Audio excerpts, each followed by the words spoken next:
Hello, folks. This is Evan Dickerson of the Evan Dickerson Bluegrass Talk Show. I'm brought to you by the Evan Dickerson Productions, one of the finest media companies all around the world, bluegrass, in my opinion, in our opinion.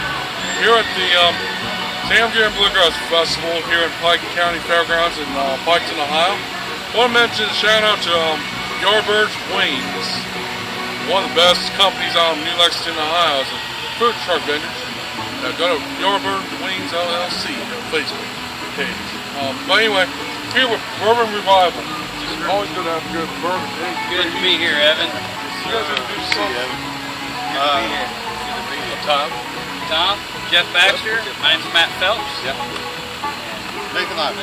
Nathan Lively. You play the mandolin, you play the guitar? Yes, sir. You play the bass, and you play the Banjo. Yep. How you guys liking your Sam here? It's awesome. Great. Second year for me. So. Really good time. Atmosphere's great. Weather's very good. Weather broke this week. Right in time. You guys are performing at 6 o'clock tonight. Correct. Yes. You guys had a great show today. Thank you. Appreciate that a lot. And let's talk about your guys' latest albums out on. Well, we got 4 songs out on Spotify and iTunes. We've got Landslide, Shut Up and Dance. We also have Billie Jean and I Want You to Want Me. And getting ready to set up to release another song as soon as the old Rolling Stones. Yeah, stay tuned for that. Dead Flowers. And how did the band got started? Well, it started with me and Tom. We were playing with some friends in Louisville, Kentucky. Played a few shows and just helping out some buddies. And I had an idea of doing something a little different and asked Tom after a gig one night if he'd want to go on this adventure with me. He said sure, and it kind of went from there. And here we are. And it is a very outgoing event. Oh yeah, it's great. It's really good. It's awesome.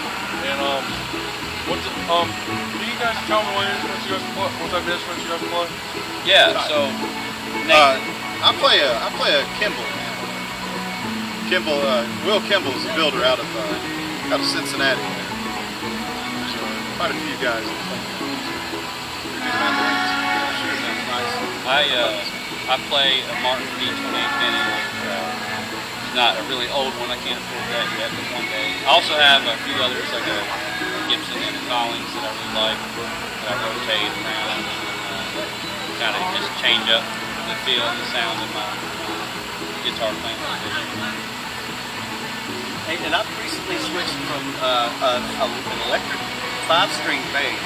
It was basically a copy of Fender Jazz. And so I play an acoustic. I went to acoustic basses. I love those Guild, little small short scale, mini series basses. So I play a Guild acoustic, and I play an Ibanez acoustic and a Spectre acoustic. And in my little one today, I play all at the same time. Yeah. And I play a kick. I do play a kick pedal. The guys seem to like that extra, that kick. You give people out dances. Once they try to. We also want just a really dominant low end. Yeah, because a lot of the songs we pick from, that bottom end is there. And with our bluegrass instruments, we don't get frequencies that low, so we try to make that low. If anyone doesn't know in the bluegrass world, what's the kick? It's a kick. It's basically a kick drum, because that awesome bluegrass sound is hard to achieve on the instruments that I'm playing. So we got to do something to get it bluegrass. So we want that low end, and we think it can help people get into it. The other thing is the whole concept of what we're doing is that we're playing classical music, classic rock, country with these instruments. That was kind of the whole thing that Matt was talking about. Went towards, and we can continue to do that. That's most of the songs we're doing now. Things that a lot of people have heard before. Songs we like too.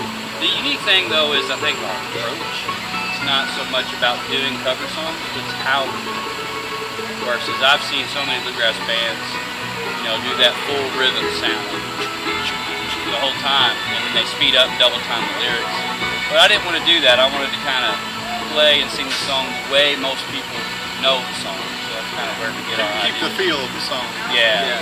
Trying to do that. And Stelling band. Sterling band? Stelling. Stelling band? I have another one I bring just I want to be difficult. But no, one on stage, I just did a little different tuning, and it's a imperial banjo, the minute stone. Yeah. Who's you guys' influences in bluegrass and all those genres? Okay, for me, which, I mean, if anyone listens to me, it's obvious. Tony Wright's probably number one. But as far as like harmonies and singing and stuff, you know, I like a lot of the Statler Brothers. I like a lot of the pop songs that are out there, you know, like Keith Urban. Actually, I was kind of narrow-minded early on in my youth, learning music. I didn't like anything outside of bluegrass. You don't like anything outside of Tony Rice? Yeah, I was pretty bad. But doing this made me get outside of my comfort zone and think outside of the box, and it's probably the best thing to help me grow as a musician and a singer. I've learned so many new things that I'm capable of that I didn't know I could do before, you know, but ultimately having a team is the key to everything. But as far as influences, yeah, those are my heavy. Bill Monroe, Flat Scrubs, you know, Skaggs and Rice, all that stuff. I'm a fan of Kaminsky's. Yeah, Dan Allison. And I've been introduced to Dave Evans. Yeah. And I didn't. Yeah, we're here at Dave Evans' son. He's a sheriff here in town. Is that correct? Yes. Tracy. Yeah. Nice guys. There you go. What about you, Nick? I mean, off the get-go with Bill Monroe, the Master of Bluegrass album was probably the most listened to album I had at the time. Just playing Blew Me Away for sure. And then later on, you got Sam Bush and Adam Steffy and those guys. Kind of influenced more of the eighth note style. Do a little bit more of now. Yeah. What's that? Yeah. I mean, those guys are the best. Oh, yeah. Oh, mine? Bluegrass wise? Well, I think it's the time I started playing, I always wanted to do different things. But I really appreciate it. I listened to a lot of the Masters, the Earl Scruggs, Al Rondo, and that. But I always wanted to look at what other kind of music can you play with these instruments. And I think a lot of people really like the sound of these instruments. And if you put them in songs that they've heard before, Bluegrass Revival, Don Larson, he would do a lot of things too that were really unconventional.